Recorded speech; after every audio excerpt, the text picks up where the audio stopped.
c'est la rechute des taux longs américains notamment, qui est à la une encore aujourd'hui. Une baisse qui s'accélère encore ces dernières heures. On en parle avec Thomas Koster qui est avec nous en visioconférence depuis Genève. Bonjour et bienvenue Thomas. Vous êtes économiste senior en charge de suivre les États-Unis chez Pictet Wealth Management. 1,25 ce matin sur le 10 ans américain. Je rappelle quand même, pour redonner un peu de perspective, qu'on était monté à 1,75, 1,80 fin mars. On a donc perdu 50 points de base en un trimestre, avec quand même une vitesse à la baisse qui s'est accélérée là, ces derniers jours. Quel type d'explication est-ce qu'on peut apporter, Thomas? Même a posteriori, c'est pas facile visiblement d'expliquer pleinement ce mouvement. Oui, tout à fait. Je pense que la surprise, vraiment, elle est au niveau des taux réels. Donc, les taux qui price la croissance future, puisque ces taux réels, sur le taux 10 ans, sont autour de moins 1%, ce qui est des taux vraiment considérablement bas, qui price presque ce qu'on appelle la stagnation séculaire à ces niveaux-là. Or, le contexte macroéconomique, alors je sais qu'il pourrait décélérer dans la deuxième partie de l'année, mais quand même un contexte économique qui est plutôt porteur. On est dans une phase de reprise très forte. Alors certes, on pourra discuter de cette reprise et la qualifier, mais globalement, on a quand même un taux réel qui est très qui n'est pas du tout en phase avec ce contexte macroéconomique. Et deuxième point, c'est qu'aussi on a une Fed, une réserve fédérale, qui est quand même sur le point d'annoncer une baisse des achats d'actifs. Et en général, ça fait monter le taux réel. Et là, encore une fois, on a cette décorrélation entre cette annonce potentielle de la Fed et les taux réels. Donc la surprise est vraiment, à mon avis, au niveau des taux réels, plutôt qu'au niveau des anticipations d'inflation, puisque je pense que la plupart des acteurs de marché savaient que la grosse pression inflationniste qu'on a vue cette année, notamment aux États-Unis, est très temporaire et notamment liée aux matières premières ainsi qu'au goulet d'étranglement dans les chaînes du secteur manufacturier. Maintenant, voilà, le marché obligataire a toujours tendance à regarder le verre à moitié vide et le marché action, le verre à moitié plein. Et le verre à moitié vide, on peut toujours le rationaliser. Il y a ces craintes d'un resserrement monétaire chinois. Au niveau des États-Unis, il y a un contexte politique qui reste très difficile. On sait que Joe Biden a du mal à faire passer ces grands programmes des dépenses. Le fameux paquet à 4 000 milliards, on voit que ça a du mal à passer au Congrès, y compris sur les infrastructures. Donc, bref, tout ça mis bout à bout, plus en effet ces questions de variants, alors variant Delta, mais il y a aussi ce variant Epsilon de Californie, par exemple, là, qui est dans les nouvelles. Bref, tous ces nouvelles mises bout à bout pour un marché obligataire qui a tendance à regarder le verre toujours à moitié vide, et bien évidemment, c'est interprété de cette façon. Et la grande prudence des investisseurs obligataires qui voient avant tout les risques, effectivement, qui peuvent peser sur la croissance, l'inflation et puis l'aspect sanitaire qui revient sur le devant de la scène. Thomas, pour la Fed, qu'est-ce que ça signifie? Est-ce que c'est une bonne chose? Est-ce que ça complique encore un peu la communication de la Réserve fédérale américaine? Le grand rendez-vous prochain attendu, c'est bien sûr Jackson Hole début septembre, mais c'est vrai qu'on a eu le compte-rendu de la dernière réunion de politique monétaire, les 15 et 16 juin dernier, qui avait déjà apporté un peu de surprise, en tout cas une évolution un peu plus dure dans la communication de la Réserve fédérale américaine. Tout à fait. Et la Réserve fédérale regarde vraiment deux choses. D'une part, on a comme une économie qui a réouvert déjà aux États-Unis. Quand même, la réouverture est quand même déjà bien ancrée, notamment parce que le taux de vaccination est très élevé. D'ailleurs, ça me fait penser que le variant Delta, a priori, étant donné le niveau élevé de vaccination aux États-Unis, devrait être plutôt sous contrôle. Alors évidemment, je mets plein d'astérisques ici, mais globalement, il y a quand même un taux de vaccination qui est quand même très élevé aux États-Unis. Donc ça, c'est plutôt la bonne nouvelle. Deuxième chose, on voit un marché de l'emploi qui continue de s'améliorer. On a quand même des bonnes nouvelles sur le marché de l'emploi et ces nouvelles sont appelées à se renforcer cet été. Pourquoi? Parce qu'on a aussi les fameuses allocations chômage très généreuses qui vont arriver à leur fin au mois de septembre et qui pourraient insuffler un nouveau souffle, en tout cas en termes de retour sur le marché du travail pour un certain nombre d'employés. Donc on pourra avoir des très bons chiffres de l'emploi cet été. Bref, tout ça mis bout à bout, c'est là que la Fed se pose la question, et peut-être à juste titre, qu'il est temps d'enlever ces mesures extraordinaires d'ajout de liquidité qui avaient été mises en place l'an dernier après le choc du virus.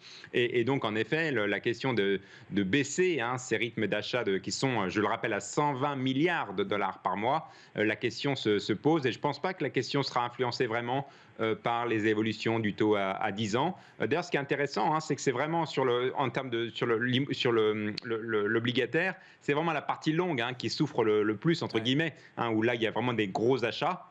Mais en fait, on voit qu'à court terme, on voit un marché obligataire qui price plus de hausse de taux à court terme que la Fed elle-même le prévoit. Je rappelle que la Fed prévoit 2 hausses de taux à horizon fin 2023. Le marché, l'euro-dollar, hein, les euros-dollars de décembre 2023, on est autour de 1%. Hein, donc on est au-dessus encore de ce que la Fed nous signale. C'est ce qui est assez intéressant, un marché obligataire où en fait vraiment c'est la partie longue où il y a de plus en où là les enjeux sont très importants. Ouais, sur le 10 ans, le 30 ans aussi, hein, qui est repassé largement sous les 2%, à moins de 1,90% pour le 30 ans américain.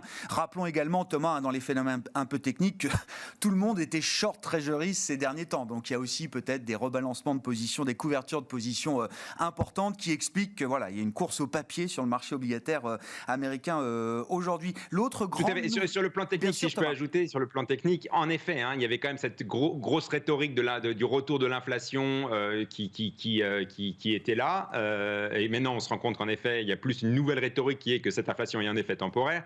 Et deuxième chose, il y a un phénomène technique qui est lié au compte en banque du Trésor à la Réserve fédérale, puisque à cause notamment des mécanismes liés à la limite de la dette qui va se remettre en place fin juillet, le Trésor doit faire baisser son compte en banque à la Réserve fédérale, et donc ça veut dire moins d'émissions de papier. Hein. Donc ça, j'insiste, parce qu'il y a une émission, les émissions nettes obligataires de papier aux États-Unis ont été même négatives au mois de mai. Ouais. Donc il y a moins en moins de papier qui sortent du Trésor, et ça peut aussi jouer dans ce short squeeze qu'on voit actuellement.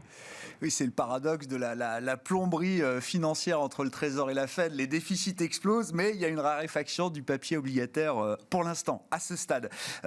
Comment vous regardez, Thomas, depuis votre univers d'expertise américain, avec la Réserve fédérale américaine comme banque centrale américaine et banque centrale du monde, souvent on la présente comme ça. Comment vous regardez les premières conclusions là, qui ont fuité dans la presse de la revue stratégique de la Banque centrale européenne? Est-ce que vous dites c'est bien, la BCE suit la Fed dans sa nouvelle fonction de réaction, dans sa nouvelle stratégie de politique monétaire, ou est-ce que vous vous dites, bon, la BCE joue petit bras, est encore loin de ce que fait la Fed aujourd'hui?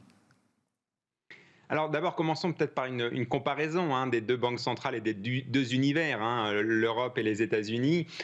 Trois choses à dire, hein, un contexte différent, un paradoxe et une question commune. Concernant la toile de fond, évidemment, en Europe, il y a, notamment par rapport à la BCE, il y a une question politique qui est très importante qu'on n'a pas aux États-Unis. C'est en effet la question d'une zone monétaire potentiellement inachevée, hein, ce qui n'est pas le cas aux États-Unis.